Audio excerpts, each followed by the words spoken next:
আপওয়ার্কে job success score কিভাবে calculation করা হয় আসুন আমরা জেনে নিই। অন্তত দুটো ক্লায়েন্টের দুটো জব কমপ্লিট করতে হবে এবং জবগুলো কিন্তু এলিজিবল হইতে হবে। জব সাকসেস স্কোর প্রতিদিনই এখন আপডেট হবে। আগে জব সাকসেস স্কোর প্রত্যেক 14 দিন পর পর ক্যালকুলেট করা হতো।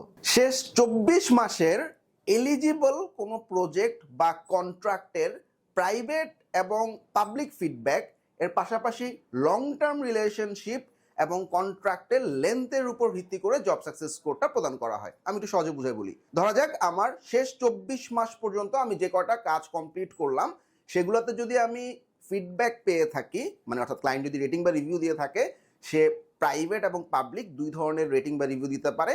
এই দুইটা রেটিং এবং রিভিউর অ্যাভারেজ এরপরে কোনো প্রজেক্ট যদি আমার লং টার্ম কোনো একটা প্রজেক্ট হয় বা প্রজেক্টের আসলে কন্ট্রাক্টের লেন্থ যদি অনেক বড় হয় অথবা অ্যামাউন্টটা যদি বড় হয়, তাহলে সেটার ইম্প্যাক্টটা জব সাকসেস স্কোরে বেশি থাকবে।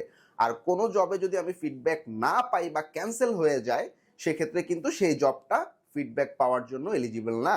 মোস্ট ইম্পর্টেন্ট একটা পয়েন্ট, প্রজেক্টের প্রাইস যত বেশি হবে জব সাকসেস স্কোরে তার তত ইম্প্যাক্টটা বেশি থাকবে। আমি একটু সহজে বুঝাই বলি। ধরা যাক $1 থেকে $250 পর্যন্ত যে প্রজেক্টগুলো সেটার ওয়েট আসলে একটা জবের সমান, কিন্তু আমি যদি $250 থেকে $1000 একটা প্রজেক্ট পেয়ে থাকি, এটার ইম্প্যাক্ট কিন্তু 1.25, মানে 1.25 জবস।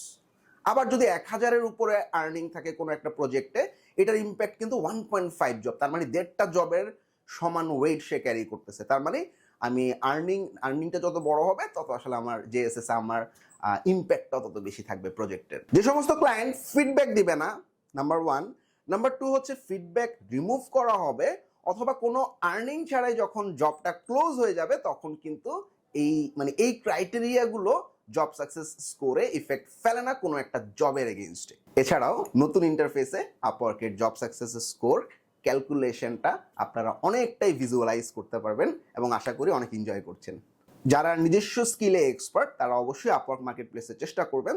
তবে আপওয়ার্কে এখন পুরোটাই ইনভেস্ট করতে হচ্ছে, অর্থাৎ প্রথম মাস থেকে আপনাকে ইনভেস্ট করে জবে বিট করতে হবে, but still Upwork is best.